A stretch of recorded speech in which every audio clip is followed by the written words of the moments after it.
QSO Today, episode 511, Jim Halfpenny K9YNP.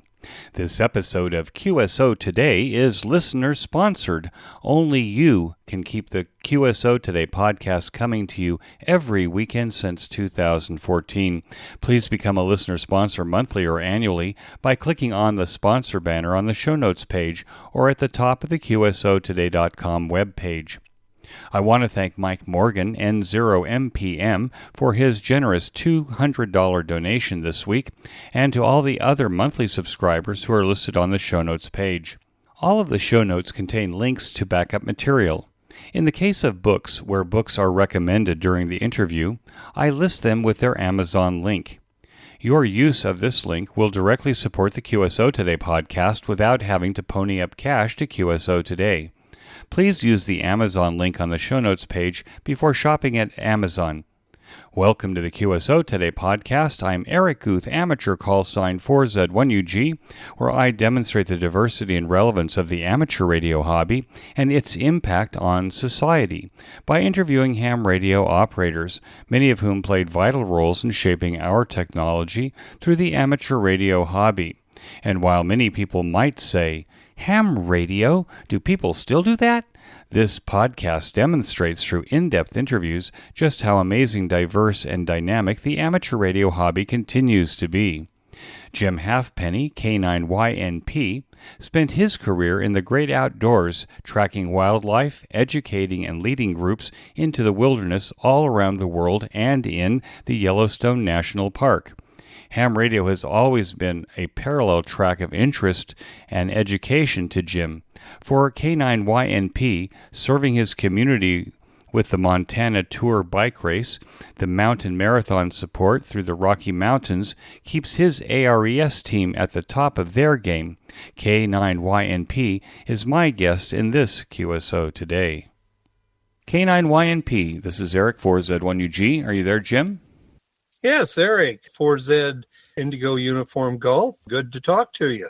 Jim, thanks for joining me on the QSO Today podcast. Can we start at the beginning of your story? When and how did it begin for you?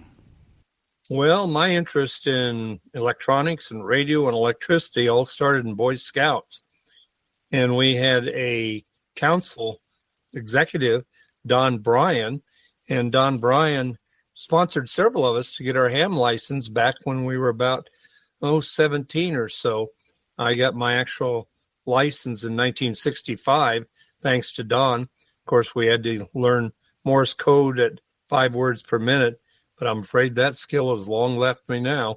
The Boy Scouts then was actually the first place where you were exposed to amateur radio, or were there amateur radio operators around you and active in your neighborhood, and that maybe gave you some sense of radio involvement in those days? Back then, in our small town in Nebraska, there were no other ham radio operators I was aware of. And Don introduced us to getting outside that area to other ham radio operators. He was relatively new executive director when he came in, and I certainly thank him for getting me into the outside world. I do remember my dad had bought a couple of radios I was allowed to tear apart. And so I'd played in there with variable capacitors and different odds and ends. And that was probably tied to getting the merit badge. But I can't remember for sure if it was or if it was not. You got the merit badge and you got the license. And your first license, was that the novice license? Yeah, my first license was novice, WN0, not quite nuts, NQN. And the not quite nuts came from Don Bryan. But what it allows me to do is I graduated, went to college, and then we had a fateful day where they made a drawing for those of us going to Vietnam. And I ended up going to college, so I put that off for a couple of years. And in college, got hired because of the outdoor background of growing up in Wyoming, mountaineering and running expeditions, to guide and run an expedition in Antarctica. And with that, I was alone with another fellow for 4 months, hundreds of miles from anywhere. And they gave us an old Collins radio. And the helicopter pilot dropped us off, said, if you can't get it set up and working, we'll be back in 2 days. It didn't work. 2 days later, helicopter landed. They shoved out an X radio, said, if it doesn't work, We'll come back in a couple of days. It didn't work. 2 weeks later, we finally saw another helicopter, but eventually did get the radio working in Antarctica. So I would have been about 21, 22. Yeah, I was 21 there in Antarctica now that I think about it. What was the program that elected you and this other fellow to go to Antarctica? Was that part of the college experience there? No, I actually hand wrote 100 different letters of application to go to Antarctica in beginning my junior year in college. And I got 2 job offers. The one I went with was the University of Wyoming, where there were 5 people involved in mapping the basement rocks of the Dry Valley, but only 2 of us there were there for a month and a half, or the 2 of us were there and joined by the others for a month and a half during that time period. Interestingly, there was a ham shack there, and we could go to the ham shack whenever we came back to the base at McMurdo. And if we were lucky, we got out and had auto patches into the phones in the United States and got to talk home. But I can remember the power meters showing the power was going out, and they couldn't hear us a mile away because of the sunspot activity. Were you actually based at the McMurdo station with this other fellow, or you would come in for supplies? We would only come into McMurdo for supplies. Our base was, 100 plus miles outside, just the 2 of us living in tents. And the transportation then was walking? We were walking out there to and from. It was helicopter rides, and went down in one helicopter crash. We were flying at about 125 miles an hour. We'd resupplied, and we had 5-gallon gas cans all over the floor in this big Huey, and we heard an explosion and it started dropping. And Dave and I are kicking out these 5-gallon gas cans so wouldn't catch fire. We're not roped or tied in any way. We hit, skids bent up sideways out on the ice. And it turned out that the windshield had shattered in the pilot's face. So we sat there and waited. We had all of our gear, so we waited until another copter picked us up. It was a bit scary. My partner was Dave Toogood from London, and he was working on his PhD thesis there. If you don't mind my asking, what is the origin of Halfpenny? You have 2 unusual names, 2 guys with 2 unusual names out on the Antarctic ice. One's a Toogood and one's a Halfpenny. Good point. There's a couple of stories on the origin of Halfpenny, but basically it's probably Irish. And the one story is that the person who collected the money on the Halfpenny Bridge in London was Halfpenny. The other story is it means Irish skinflint. But interestingly, Ancestry.com and DNA testing and a lot of other people's work show that the DNA runs us back to the name Irish in 970, I think it is, way back in time. You did this work for the University of Wyoming in basement rocks of the Dry Valley. Was that Dry Valley full of snow, or was it in fact kind of a desert situation in Antarctic versus the rest of the continent? About 4% of Antarctica are dry valleys, and there were 4 main ones where we worked. They have no permanent snow, thus the geology is exposed and you can see it. And Dave would walk around and map all that. I did my master's thesis on distributional ecology of algae there. Now, you'd been an amateur radio operator then for a couple of years by that point. Did you take amateur radio along, or was that even an option at that time? I was an operator for about 4 years when we went there, but my only connection with amateur radio was when I got back to McMurdo. We were on military frequencies on our old Collins radios. But interestingly, both amateur radio and Antarctica followed me when they did take me to Vietnam. In Vietnam, I was in the Navy, and one of our main job was to teach English to the Vietnamese military and a specialty language, which was medicine, aviation, radio, electronics. And when I got there, the commander says, "Oh, you got a ham radio license. You're teaching radio." And so I taught radio to the Vietnamese army, but word got out to the ambassador, and they invited me over. And at the ambassador's house, I taught for his special guests cold and snow. I've got one picture of me with an upside down globe that's about 4 foot in diameter, 2 foot in diameter. And I'm pointing out Antarctica and telling them about snow and cold in the United States and radio communications. What happened after that? How did you finish your education and where did you go? Well, I wrapped up a project then with the University of Wyoming in the botany department because I'd worked on algae and I like plants. And then I ended up running a program called the National Outdoor Leadership School. And with that program, NOLS for abbreviation, Outgrowth of Outward Bound, that started in England actually in World War II, we did incredible programs. I led 2 and 3 week ski trips across Yellowstone with 17 students each trip, and they would be 2 or 3 weeks in length. Those trips, I was in worse weather on those trips, 70 below zero on one, in fact. That's Fahrenheit.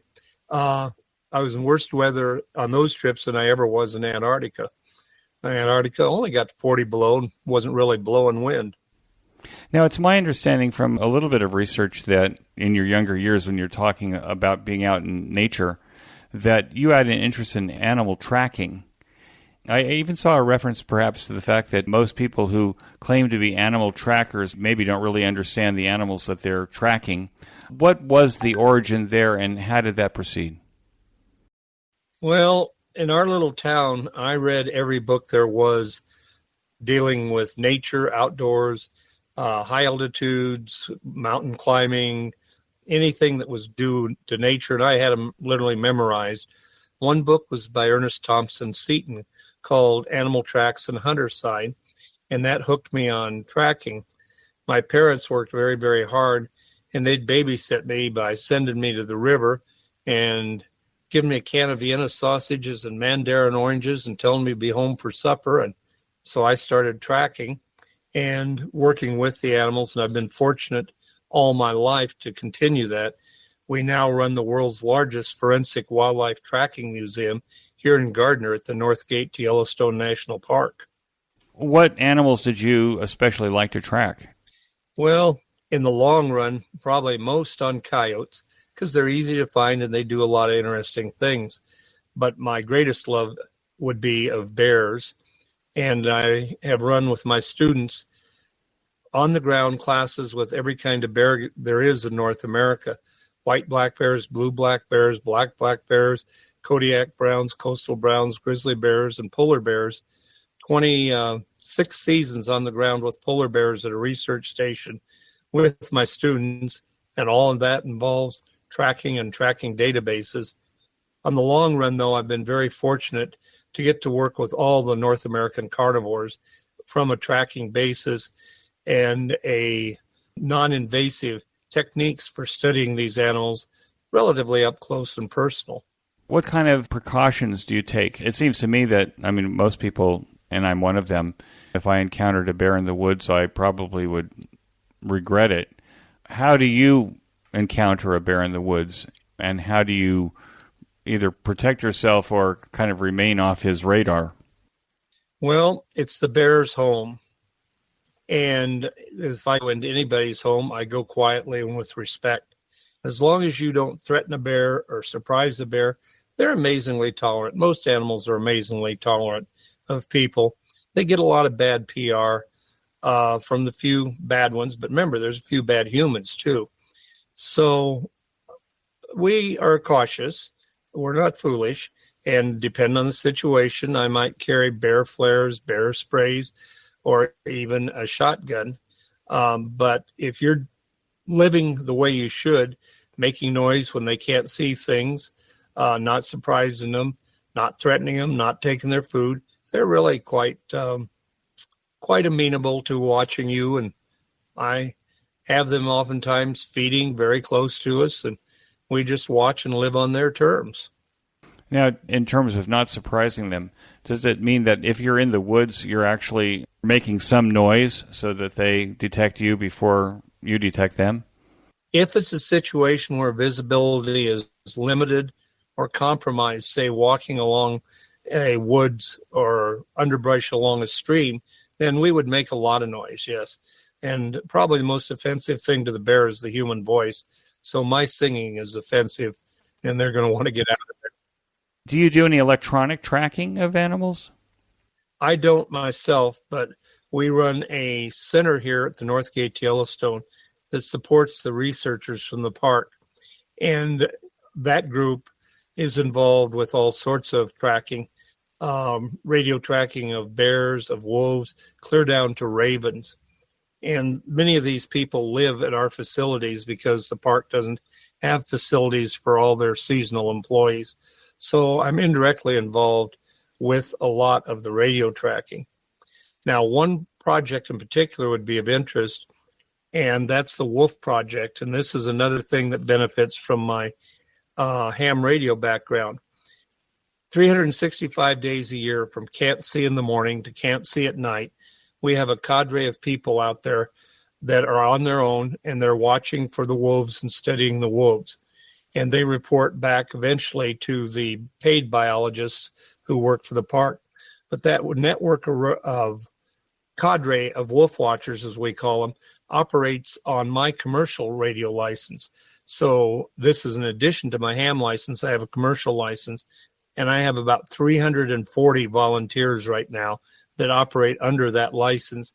Each has to have their own radio, take our training radio and wildlife and park rule training from us to work on the project. Now, on any given day, there's not 340 out there, probably more like 25. But anything that happens that's visible from the road is going to get observed, documented. A lot of them are photographers, videographers, and reported to the biologists. It's the most incredible, thorough study of wolves in the world. And that's inside the park? 98% inside the park, occasionally a little bit outside. I read a little bit about, the Wildlife Watchers Network and your license, that you even recommend a certain Baofeng radio for people that want an inexpensive way to kind of get in and become part of your network there. How comprehensive is the radio portion of this commercial license that you have in terms of covering the park? The park's quite large and has interesting terrain. How much coverage do you actually have of the park with your system there? Well, the park's 3,200 square miles. And you asked first about the radio. We use the Baofeng UV82C. That is a commercial radio. It's not a ham radio. And it was originally the first Baofeng radio operated, licensed to operate under the Federal Communications license. And we have had extremely good luck with it. Dropped, kicked down parking lots, dropped in water.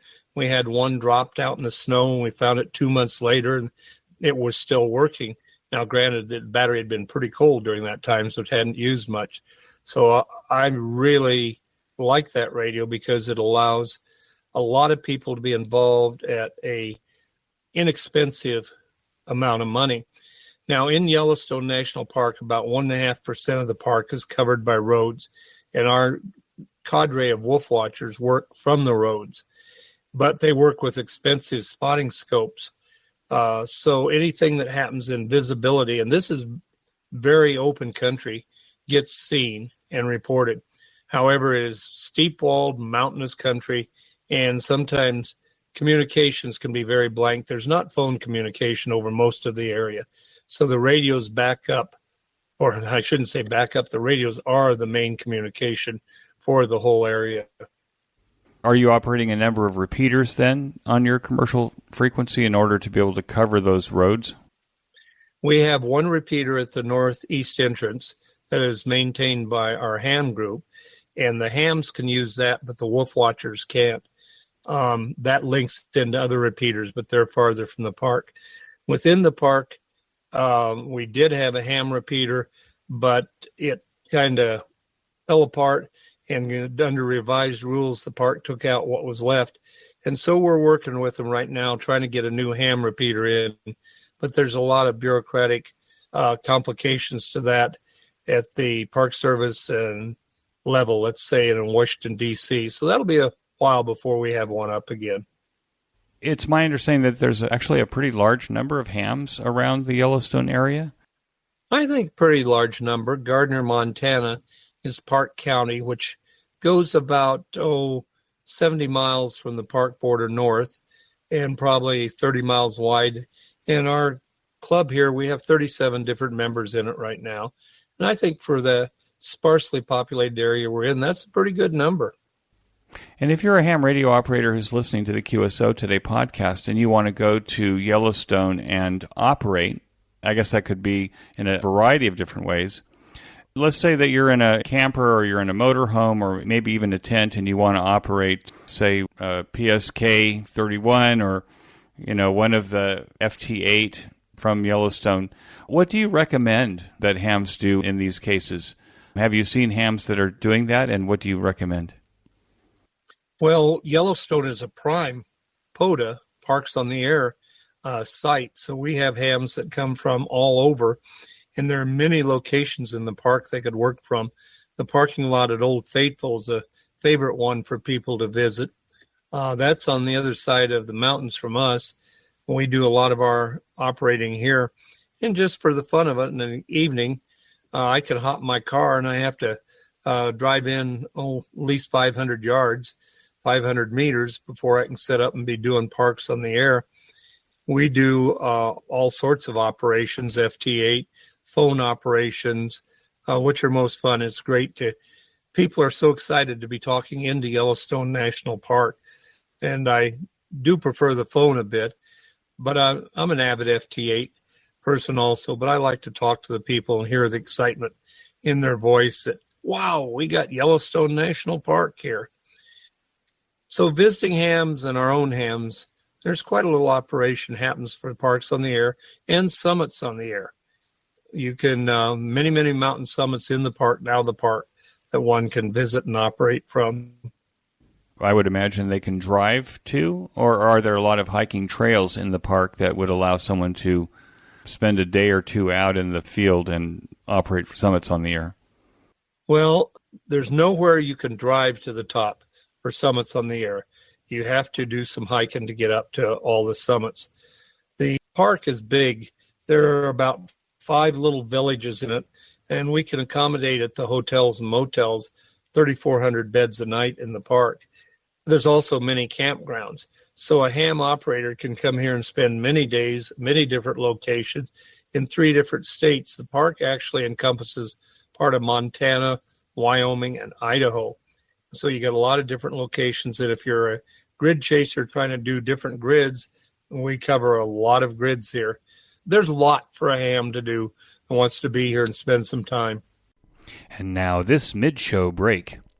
The QSO Today project that now includes 500 episodes of the QSO Today podcast, the curation of hundreds of hours of QSO Today Virtual Ham Expo presentations for public consumption, is now supported completely by you, the listeners. I am using a business model called Value for Value, a concept developed by Adam Curry, K9YNP, where you contribute to QSO Today exactly what you think its value is to you. Value for Value. This mid-show break and the promotion of the Ham Radio Workbench podcast later in the show are the only commercials that interrupt the program. QSO Today has no commercial sponsors to influence the content, direction, and editorial content of the QSO Today project, which exists solely for the promotion of the amateur radio hobby. Those of you that have listened to over 500 podcast episodes know that I'm not only infatuated by the amateur radio hobby, but by the people who perpetuate it as well. The hours that I dedicate to QSO Today is a half-time job. Your support at any level pays for all of the technology that I use to create, produce, host, and deliver the QSO Today podcast and the project to the ham radio community. And while it is a labor of love, it costs money. I know from statistics and surveys that only 6% of you actually contribute to QSO Today in some form. Please make a generous donation using the slider to set the amount of your donation. Make that donation monthly to ensure that QSO Today is here for the next 500 episodes. As a value-for-value donation, it should be in the amount that you value each episode of QSO Today, or your access to our amazing catalog of ham radio educational videos found on YouTube, Vimeo, and using our own player link in the show notes page. Become a listener sponsor monthly or annually. Use my Amazon link in the right column of the QSO Today website before shopping on Amazon. Promote QSO to your friends and family by forwarding our email and social media posts. Subscribe to our mailing lists. Subscribe to the YouTube channel. Tell your friends. All of these actions are value for value. Keep the QSO Today project alive by taking action now. We return to our QSO Today. Do hams in the area, do they monitor low-band frequencies? So, for example, could someone use, say, 40 meters on NVIS with a low antenna as a way to communicate around the park with other hams versus VHF and UHF? And are any of those channels, any of those frequencies monitored by the locals? For the most part, we don't monitor the lower band stuff. The monitoring is all done on VHF, UHF. The National Traffic System has the two nets, the Wyoming Cowboy net and the Montana net. And some of us check in on HF on that, which is on 80 meters most of the time. And our ARES, Amateur Radio Emergency Service Group, will use the HF for WinLink, but we're not actively monitoring it. We use it when we want to do it or we have some reason to do it. We do actively monitor, though, the VHF most, I guess. Now, you do a lot of hiking yourself in the park. What's in your field pack when you go out for a day or two?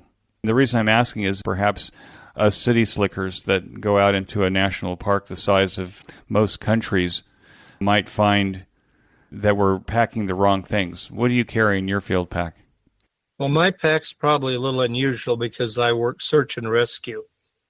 Consequently, I've got a fairly large amount of first aid kit that would be in there. And my seasonal clothing requirements, rain, coats, pants, or heavier winter clothing. Radio-wise, I do carry my handheld, but in much of the area you can't get through on a handheld because of the mountains. And we do carry phones because some spots, high points, you can get out on the phones. Many of the hikers carry the satellite systems, like one is called InReach. It's basically a phone-based system. And, of course, here in Yellowstone, about 8 to 9 months of the year, we have to carry bear spray, just to be careful if we happen to get crosswise with a bear or a bison. It's the bear spray will back down a bison. So we've got the bear spray in there. Insect repellent, sunburn cream, those are appropriate. But the main thing would be seasonal clothing for whatever you need for that season, probably. Lots of water. Although in the very high country, we drink the water straight out of the streams. That's one nice advantage of having high mountain streams in Wyoming, Montana. Saturday, I was up on some of the permanent snow fields. We have snow on the ground here 24 hours a day, 7 days a week, 365 days a year, and can actually just scrape away a little of the top dust and have yourself a little bit of a cold ice cone up in the high country. So you don't have to always carry that much water. I guess that's kind of an overview. Do you have any kind of water purification just in case you're drinking water from the lower areas? I do carry a filter with me, water filter with me, but seldom end up using it because we're so pristine here. What is your current rig? I mean, from your QTH, what is it that you operate? Because we were talking a little bit right now, you've got a map of PSK monitor behind you showing all the connections that could be made from Yellowstone and from your area. What is your current rig? Well, my home ring is a Flex 6300, and that map is FT8. And I do love setting on the Flex with the spectrum and waterfall and seeing not only what I'm hearing. That's a great advantage. And I can At night, I do most of my operating. I'm too tired to do anything else. I just plop in front of that screen and start looking for contacts worldwide. Had a lot of good luck with that. And I have a 80-meter dipole antenna up above the house and a Hustler 6V antenna. And those combinations work quite well for us. Regretfully, my home is up against some mountains to the north, so I do have a problem getting out north. I'm right up against them. But most directions do quite well. So you like the digital modes. Do you operate the Flex 6300 remote control? So if you want to operate HF from your cell phone in the park, can you do that? Well, I've played with the remote control 3 times on my tablet. It would be kind of hard. Much of the park does not have phone connections. You have to only be in certain spots. I'd love to explore that more. As I say, I've only explored it 3 times on a tablet, and it was fun. Do you carry yourself some kind of satellite communicator in your pack when you're out in the field? I don't. Perhaps I should get one of the satellite communicators, but I've been at this for, in the park, 54 seasons, and I've never had one. I guess I just don't see a reason to. Nowadays, if I were still doing the long winter trips, we would carry one just because that's sort of the standard that would be necessary if you found yourself in some sort of legal case. Why didn't you have one? If you're taking a group out, for example, and you're responsible. Yeah. Tracknature.com is your website, but it looks like that you have all kinds of trips and tours in the area, but maybe not just in the Yellowstone National Park. Can you talk a little bit about what you're doing in terms of educating people about nature and what they could actually learn? We run an education center in Gardner called the Track Education Center with the world's largest wildlife forensic tracking museum. And I've taught over the years programs on all the different carnivores, cougars, bears, wolves, different Canada lynx, wolverine, all those here in the park. Interestingly, last year I gave up my permit to teach in the field and want to devote more of my life right now to writing. I've been so fortunate to get to do many things, and I need to get more of it written up. This is my 78th trip around the sun, and I now owe people to get to write up what we've done. Besides working here in the continental United States, though, we have run expeditions, educational expeditions across much of the Arctic, led expeditions to explore the east coast of Greenland when it first became a national park, and now all up and down the west coast of Greenland, Ellesmere Island, Baffin Island, across the Northwest Passage. And we were, up till COVID, which really hit hard, running 5 Arctic expeditions a year, 4 by boat and 1 on land each year. Now we're not doing, I don't know if I'll ever get to do another one again. It's, I lost colleagues in the north who died during COVID and business partners. And so now I'm not sure I'll ever do any more of those. I'd like to get back to Greenland one more time, west coast to Greenland. For people that like to travel or are thinking about, I would think that Greenland is one of those places that's not like the French Riviera. And so I guess if you're trying to figure out what you want to do for a vacation, Greenland would be unusual. What do you find is the most interesting thing about Greenland, and for somebody considering a tour of the west coast of Greenland, why they should do it? Well, you got to realize Greenland's been involved in tourism probably since the 1600s. The first Arctic explorers made their way up, and they hosted them and helped them with their expeditions. For the west coast of Greenland, I'd recommend a town called Ilulissat. Now, there are no flights from North America, neither Canadian or American commercial flights in there. So we have our people meet in Iceland and fly over the ice cap to Ilulissat. Ilulissat is on the most iceberg-producing fjord in the Northern Hemisphere. And it's a national, or a World Heritage Center. World Heritage Center. It's only 4,000, but they're actually set up to handle tourism fairly well. A lot of little hotels, little restaurants, lots of trips. You can go out on the boats among humongous icebergs. You can watch the humpback whales, twilight, morning or evening twilight among icebergs, and the colors is just unbelievable. The natives there are still living a much of a native life on subsistence. They fish, they hunt. Meat market right in the center of town is all fish and whale and that sort of thing. Highly recommend that for people to go to the West Coast. There are some other littler, smaller towns north and south, but especially going north, they're harder to get into. There is a little bit of plane service and boat service, but a little bit harder. I'd say go to Ilulissat and get a taste of the Arctic. It's well above the Arctic Circle and Arctic tundra plants. If you go later in the season, you can get northern lights. Although, interestingly, the main aurora of northern lights is south of there, so you're north of the aurora. And in the winter, they have a lot of ecotourism on dog sledding. Are there local hams up there if hams want to connect with Greenlanders? Hams in Greenland are pretty sparse. I have had 2 ham licenses there. One when I was on my general license and one on my expert license, advanced amateur. I'm just trying to remember the call sign, was OX/K9YNP. And if you go to QRZ, you can look up my biography on there and see a lot about working in the north and some very nice pictures on aurora and icebergs and those sorts of things. Yeah, for some reason, when people talk about Greenland, I'm reminded of the Peter, Paul, and Mary song, the whale. They would say that Greenland is a dreadful place, a land that's never green.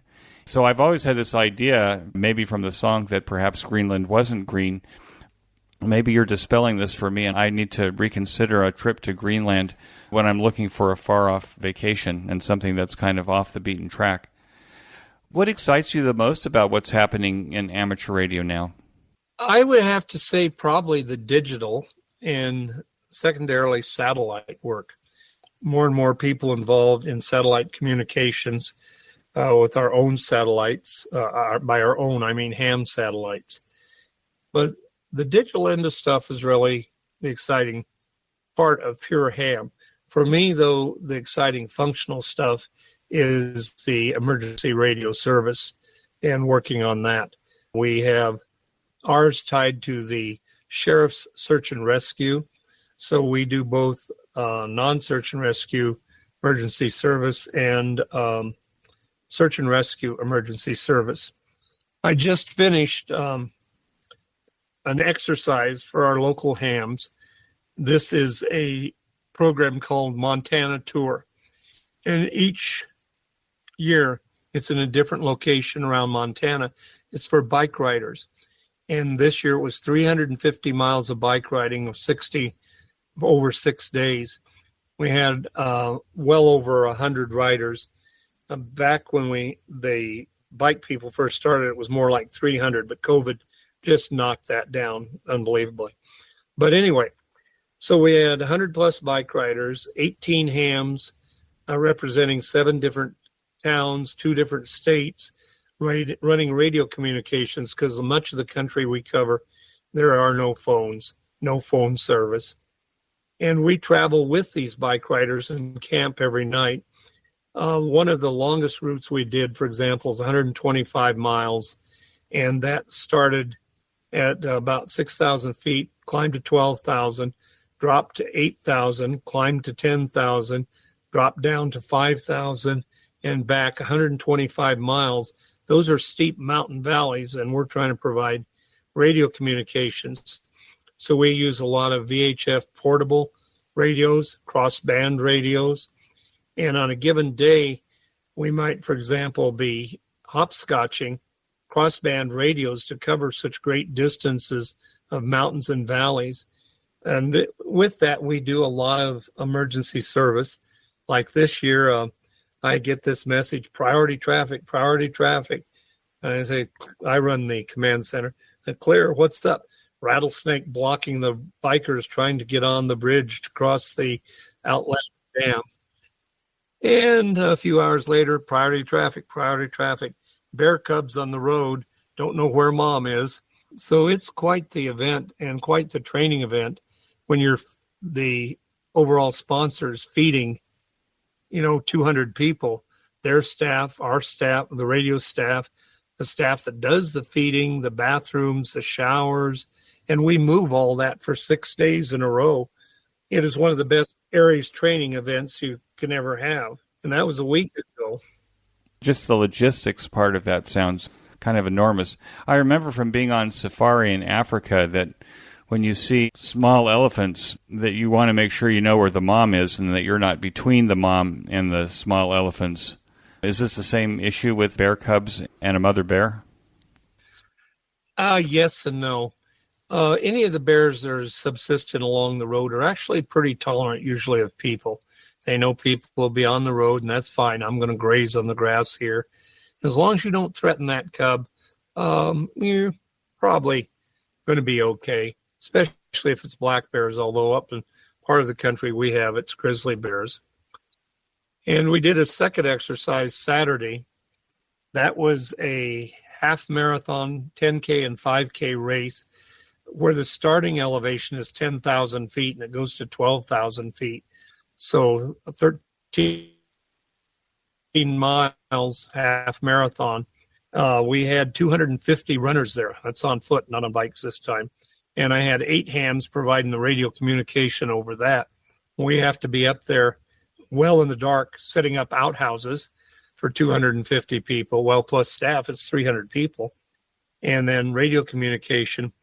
In these things, there are 2 pieces of radio-related software that are critical. The first is APRS. And especially on the long bike ride, we have magnetic boxes of APRS, 10-watt boxes. And when the ambulance arrives, we slap one on there and a mag mount antenna. The supply and gear vehicles who travel the route with extra tires and so on, we slap them on there. All of our hams have to be broadcasting APRS so we can keep track of everybody out there on the route.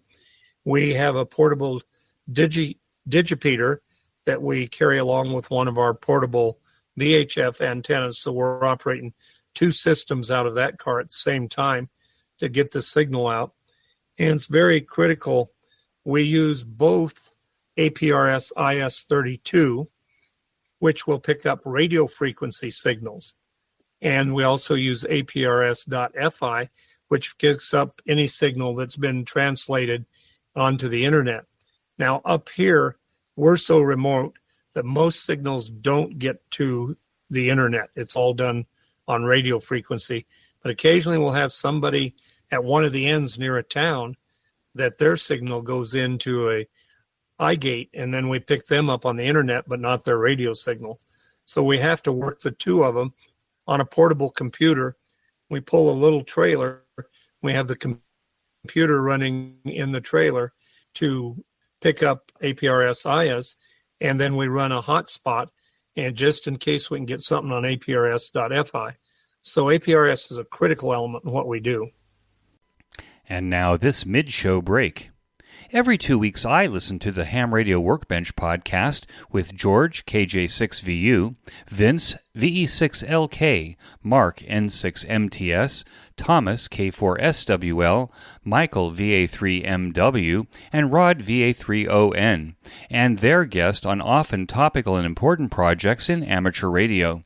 This discussion amongst the regulars and their guests remind me of the conversations that I used to listen to on 146.94 and 146.46 megahertz in Orange County, California, while working on my own workbench almost 50 years ago.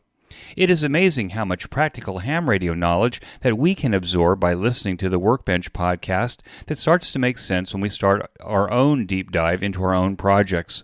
So join me by listening to the Ham Radio Workbench podcast now and as George and crew push beyond 200 episodes. You can get to the Ham Radio Workbench podcast by clicking on the banner in this week's show notes page. And now, back to our QSO.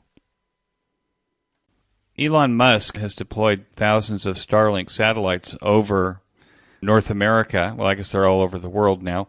Are you guys considering using Starlink for internet connections, remote internet connections for your events as well? On this event, we don't use Starlink. Originally, Starlink, you had to have a fixed location. Now you can pretty well do mobile Starlink. Each year in July, we have the Glacier Waterton Ham Fest. That's Glacier National Park and Waterton National Park in Canada. They're parks that border across the U.S.-Canadian border. And up there, we do use Starlink, which one of the advantages, this is the oldest ham convention in North America, perhaps the world. And people sometimes balk at that claim, but no one's ever been able to show us something longer, continuous. And now we have quite an audience. And one of the advantages of Starlink is we give online FCC exams and do all the sending in of materials from remote locations over Starlink. So yes, we're using Starlink, but not on the other programs. Maybe we'll get set up in future years to have mobile Starlink. I think it's Boeing is now selling a Starlink package that goes into a backpack. Whoa, interesting. I think that for some reason they had to come up with a second vendor in order to be able to allow the federal government to buy it. But I heard that on a podcast just recently that they have a backpack Starlink terminal now. I'm making a note myself.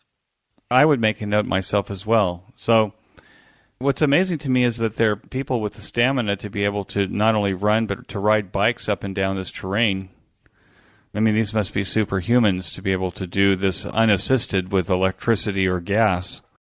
I'm always amazed at the age of the participants, but I drive. It sounds to be like it's an amazing event from the standpoint of being able to have a group that is prepared to do other emergencies as a result of operating events. I think, would you recommend these kinds of events for a way to build preparedness of your local ARES group? For the ARES training, that's exactly why we've got the hams involved, is training. This 6-day ride without electricity, we don't have 110 volt, 120 volt electricity. We use solar, we use generators to power our batteries. And it's an experience not only in talking, but in keeping your equipment going. We have some 17-foot collinear antennas that we hook up on top of our cars to increase our ability. So you drive up and you have a portable antenna, you stick up there 17 foot. The training is unbelievably valuable to the emergency community. In fact, we get to go and do it for free, but maybe we ought to be paying them for the training we're getting out of it. You really learn a lot, what works, what doesn't work, and how do you improvise in the moment. As a result of your experience with these races, how do the local authorities, like the police and fire and other government groups, how do they respond to your skill set in order to kind of keep the people that are participating safe and the whole operation running? Much of where we're at is in such remote areas we never see authorities of any sort. We actually have a paid contract with an ambulance on each event, so they travel with us, and we put the MagMat APRS units on them. So regretfully, and we're through a lot of different counties, we don't see the authorities much. They don't have that advantage. It's more back at home, Billings, Montana, Gardner, Montana, Livingston, where we go in and we work with the authorities. And different counties in the West respond differently. This is still the Wild West. And some are a little skeptical of the hams, and others embrace us fully and want everything that we can do with them. I don't mean to imply any antagonism by the units, but they just they don't take advantage in some counties. Well, it sounds to me that as a result of your participation, these events are actually capable of happening. If they didn't have the supply chain, the backup, the ambulances, and the support, it's very possible maybe that some of these counties couldn't afford to actually permit an event like this if the hams weren't operating or participating in this way. What do you think about that? It's still the wild, wild west. The counties really have very little to do with it. We have to have Forest Service permits, Park Service permits, the sponsors do. But the counties, for the most part, all they see is a batch of riders riding through, And in a given day, we might ride through even 3 counties. So the counties themselves, we notify them, but they really don't do much there. No permitting involved with anything like that. I would have thought that perhaps there was a certain amount of liability by having hundreds of bikers coming on your roads when perhaps in your jurisdiction you don't have the resources to be able to handle them without the help of the amateurs. I was just kind of probing there, Jim, just to see whether or not the fact is that this event is successful because of your participation. I would say it is much safer and successful because of the hams, but more at the functional end than the bureaucratic end. Although the Forest Service would want to know, what the communications were and so on. All of our hams in the Aries groups are licensed to use the mutual aid, the common frequencies that are used by fire, sheriff, police. And so we have that authorization and carry special radios that will allow us to do that. We mentioned the 80 Baofeng UV82C earlier. Commercial radio operates on the mutual aid frequencies. So we do carry those. But primarily, we would use that for communication with the ambulances. We only use those, though, if an agency asks us to use them. But we are licensed as our units to use them here in Montana. Jim, you've had over 60 years of successful amateur radio operation. Do you owe that success to any mentors, friends, teachers along the way? Most certainly, Eric. I mentioned Don Bryan, who started me, but I've had several Elmers and mentors, Jim Fuller and 7VR, Paul Stiles, KF7, SOJ. We call him Sour Orange Juice. Dave Movius, the Silent Key, W7IWW. Dennis Tulp, AE7DU. Ron Glass, WN7Y. The list would go on, but those would be some of the folks near the top or at the top for me. And I've been so fortunate, but only because of other people that have helped me out on getting things going. The great thing about amateur radio is that you can always reach out for help, and there's always hams that are more than willing to lend their time and expertise in order to help you succeed. I think another thing that's very important is the written Elmer, so to speak. QST magazine and CQ magazine. I've been fortunate to have a couple of my articles published in QST, but what I benefit each month when that rolls in and I read that instead of doing the stuff that I'm supposed to be doing. Well, I think we all do that. Do you have any YouTube channels or any online ham radio places where you like to go? We have a training class in Seattle, Washington that we used to go to every year, the COM Academy. There we go, COMM Academy. And then with COVID, that went virtual, and you can still get on COM Academy, and incredible wealth of videos on different topics. The COM Academy would have dozens of classes. They're all on video, all on the internet now you can get to. And another one is called Rat Pack, RATEAC, and they have lots of videos. At this point in time, there's so much stuff, so much availability. It's just unbelievable. I like to go through QRZ and just look at the listing of accounts that show, or of news and videos that they have changing daily on there. I could easily get caught in the web of just looking on the internet and not operate. And I'm very, very glad we didn't have cell phones when I grew up, because it got me outdoors and into ham. But if I were growing up now and interested in ham radio, what's on air, what's on the internet is just unbelievable. I think you're absolutely right. What advice would you give to new or returning hams to the hobby? Join. Find a local radio club. Find a amateur radio emergency service club, and join and serve. If you need to use those skills, and for the most part, if you just get a license, you're not going to do anything. join and serve. Figure out a club you can get with, serve in Aries, teach a Boy Scout, teach a Girl Scout, teach at the church camp. And the other piece of advice I'd say is take advantage of cheap radios. I don't want to use the word cheap. Take advantage of inexpensive radios that we now have. It used to be you couldn't afford to. And I think, personal opinion, the biggest thing that's helping us with hams today, because we're competing with internet and with the cell phone, is the fact that we don't have to do Morse code anymore. And I'm still finding people, older generation, that are scared of being a ham because they're afraid of Morse code, having to learn it. So that's an advantage for the new ham.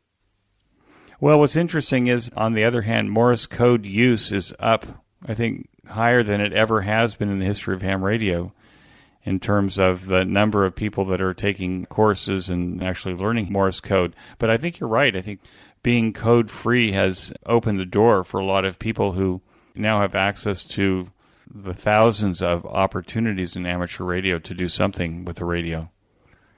I'm certainly glad to see the increased interest or the interest in Morse code. But I guess one of the questions I'd ask is the percentage changing. We have so many more hams now. I don't know, but for getting people in, not having the hurdle of Morse code helps, and learning Morse code later is great. Jim, I want to thank you so much for joining me on the QSO Today podcast. It took us a while to actually kind of coordinate when we could actually get together. And I'm so glad that we were actually able to make the time from your busy schedule in order to be able to do that. So I want to thank you for joining me on the QSO Today podcast and wish you 73. Well, thank you for allowing me to relive some memories there, Eric. And I'll say 73 to you also. That concludes this episode of QSO Today. I hope that you enjoyed this QSO with Jim. Please be sure to check out the show notes that include links and information about the topics that we discussed. Go to www.qsotoday.com and put in K9YNP in the search box at the top of the page. You can sponsor the transcription of this episode or any of the previous episodes by clicking on the transcription button on every show notes page. The cost is $75 per episode, regardless of the length. We will quickly transcribe the episode and give you credit for your sponsorship. Please send us the call sign of the podcast to make sure that we transcribe what you want. Remember that QSO Today is value for value. Please support our project by making a donation or becoming a listener sponsor today. Use our Amazon link before shopping at Amazon, as we receive a small commission on your Amazon purchases.